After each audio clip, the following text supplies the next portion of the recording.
She loves her little kitty.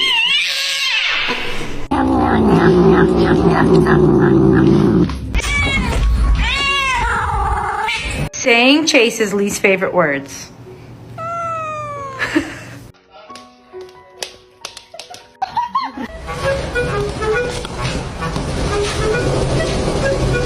Can you hold on?